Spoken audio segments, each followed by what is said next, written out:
Hey, what's up? My name is Adam, and in this video, we're going to do something a little different, and we're going to go over a home studio setup for a digital product selling business. In order to do this, I wanted to invite a guest onto the channel. My guest's name is Gregory. We're great friends and go way back. We've built hubs together, and Greg is a very seasoned and experienced executive. He is an online coach. He sells digital products as well. He has a ton of experience. The video is going to start out with just a conversation between me and Greg where we're talking about how he started out his online business, the equipment that he first bought, and then we're gonna go into how he's built out his home studio over time, the micro decisions he's made to determine what types of equipment he wants to add on. And you'll realize that in order to achieve the quality that you see in the very first part of the video, requires a lot of work, requires a lot of equipment and consideration. So you'll see every single thing that goes into producing that type of quality. Greg will be the first person to tell you the best thing to do is just get started. Don't overthink it, just go. So let's just go. What would you recommend for a newbie? Well, it's interesting because that's how I started. I was a newbie, a few years ago. And I literally started with an HP laptop. Very first piece of equipment I bought was this Yeti mic, and it served me well ever since. A little small Logitech like this for like 99 bucks. I think they're even cheaper than that now. So I had a laptop and those two things. That was it.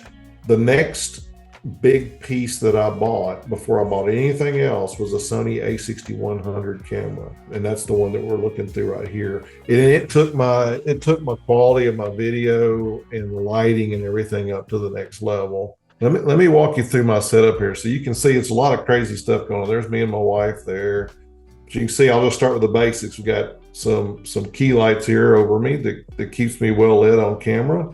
I've got a ring light, which I have turned off right now. So if I was doing a much closer video through the teleprompter, I would have the ring light on, these off, and I would get real close to that. I'm going to focus in here on this is an Elgato branded teleprompter. It just came out. I was one of the first people to get one because I was on their waiting list, and it's really cool. Behind that teleprompter is a Sony a6100 camera with a 1.4 lens on it, and it allows you when you see me on screen, you'll see the background's fuzzied out a little bit. It does that through the camera. It's not a software it's doing that. It's that camera that actually does that. And all these arms and things you see holding things up, those are all Elgato arms. You'll find out here in a minute. I'm an Elgato fan. These are Elgato lights. These key lights. I mean, they light me up really well, but they don't blind my eyes. They're really good. I really enjoy those. And again, they're Elgato and they're on Elgato arms as well. So again, Elgato fan. This is a Elgato. Again, yeah, we need to get you some Elgato merch here. Elgato I need to should be sponsoring this video. Yeah. Elgato needs to, they need to help me out here. But Elgato Stream Deck, this can control everything. Right now, I don't have it in use, but it can literally turn the lights on or off. It can turn the teleprompter on and off. It can make things go across my screen. It can turn my mic on and off. I mean, it can do all those things. Speaking of mics, here's an Elgato. This is a really nice mic. I just got it not too long ago, but it's the top end mic. So it's a mic you're going to use when you're doing podcast recordings and all, but you have to stay close to the mic and those kind of things. So it's a lot better than a typical USB mic, but it does require you to be a little more ginger with it. And so when I'm coaching, consulting, I don't use it much because I would move around too much. Or like even today, I'm using the Yeti because let's talk about the Yeti, because the Yeti is a USB mic you plug and play, and it's a lot more forgivable on sound. You'll never get the crisp sound you will with the Elgato over here, but it's hard to tell the difference unless you're getting into some pretty heavy audio technology, and that's when you can tell. So most of the time I'm using the Yeti. It's just simple Sarmonic mic that is a clip-on mic I can put on my shirt. So if I'm walking around the room, I plug it into my system and it's wireless, and so it picks up the feed, and it's pretty cool. The fact that but I have it tells you I do some walking around. And so if I'm doing courses and classes and using whiteboard stuff, this harmonic mic, I clip it on and I clip it to the camera and I clip it on me, and I can walk anywhere in the room and it's picking it up digitally, and you just have to keep it charged. That's all. So that I do have that kind of mic.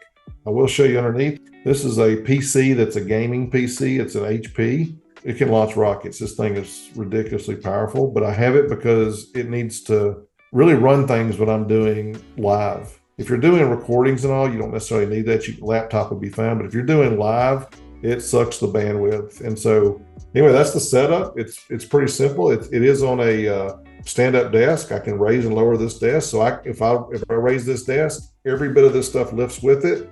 I'm in a room where I can do it. I can shut the doors. I have carpet under me to balance the sound out.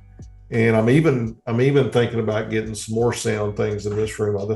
I hear a little, not an echo, but I hear a little bit of feedback every now and then, depending on how I turn my head. So I'm thinking about placing some stuff on these walls. Even the camera is going to cost you about $2,000, and the monitors are going to cost you about $300. To get all together, you can get them pretty cheap. The Elgato stuff, I've probably got, $400 or $500 in that. The better Elgato mic is probably $250. But when y'all get said done, you're talking, $5,000 or $6,000. You can have a pretty darn good studio. I did a podcast for 2 years with the Yeti and a laptop. That was it, and got views or listens in countries all over the world on that podcast, and had no idea people in other countries would even be interested in it. It was just crazy. So the point is, just start with what you got. Daggone phones today. I think this is an iPhone 13. The cameras on it, you could set it up on a tripod and be 10 times better than I started with. These are incredibly good. You can go live with those. And that's a wrap. Thank you so much for tuning in and sticking with us till the end of this video.